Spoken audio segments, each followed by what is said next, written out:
안녕하십니까, 두발로병원의 김지범입니다.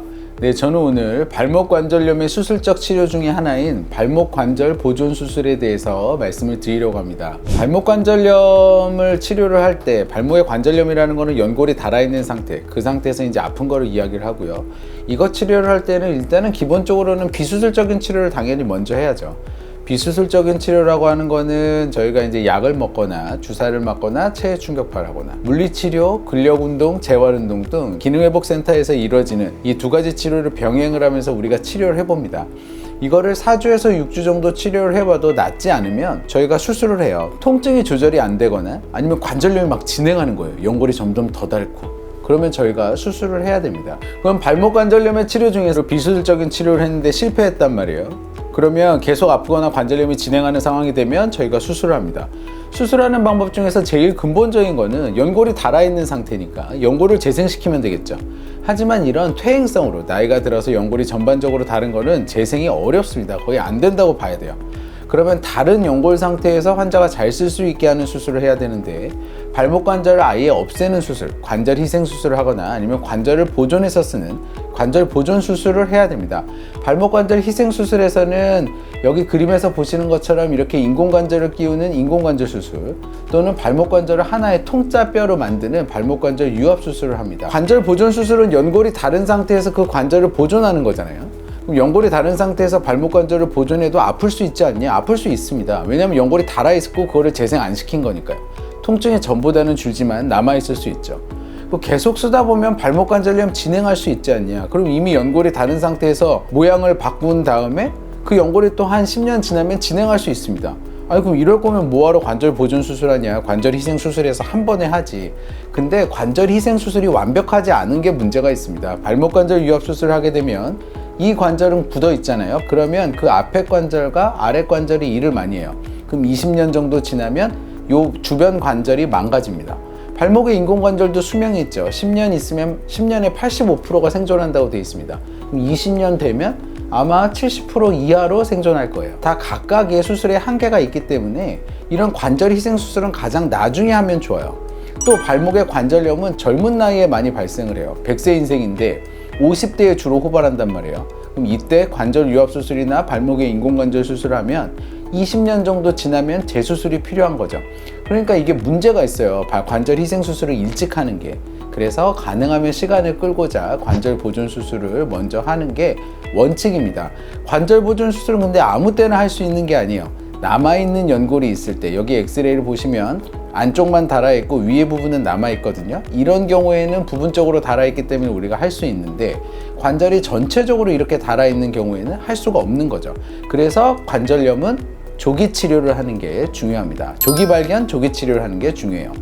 그럼 관절 보존 수술의 원리는 발과 발목의 모양을 바꿔서 남아있는 연골 부위로 주로 디디게 하는 겁니다. 그래서 수술을 할 때에는 왜 발목 관절염이 왔는지에 대한 고민이 필요해요.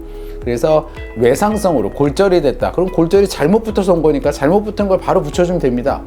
근데 골절이 없이 그냥 왔어. 그러면 환자의 다리의 모양, 발의 모양, 동양인은 대표적으로 오자다리, 오목발, 평발, 이러한 것들이 원인이 돼서 발목 관절염이 오게 됩니다. 이제 케이스를 좀 보여드릴게요. 가장 대표적인 거는 오자다리입니다.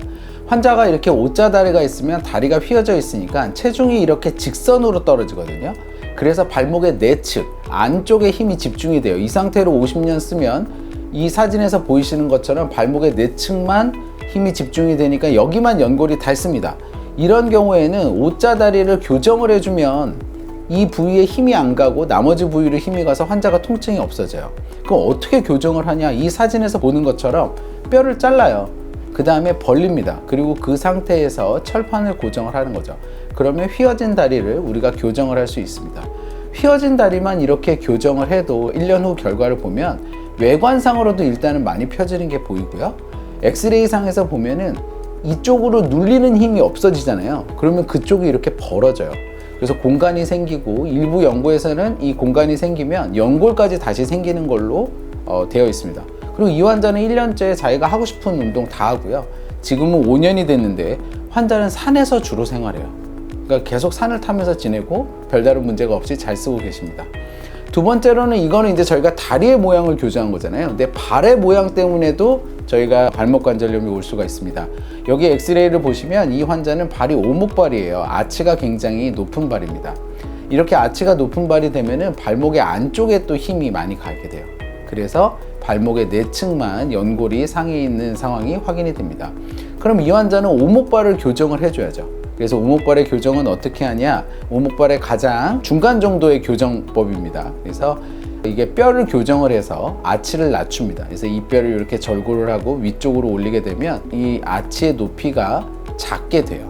그 상태에서 발을 아치가 높은 방향으로 꺾게 하는 힘줄이 있습니다. 후경골건이라는 힘줄인데요. 그 힘줄을 떼서 아치를 낮추는 방향으로 바꿔주게 되면 아치가 확 낮아집니다.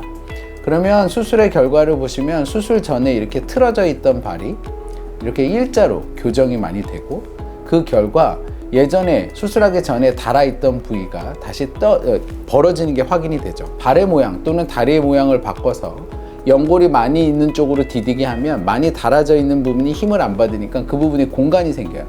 그러면서 환자는 통증이 확 주는 거죠.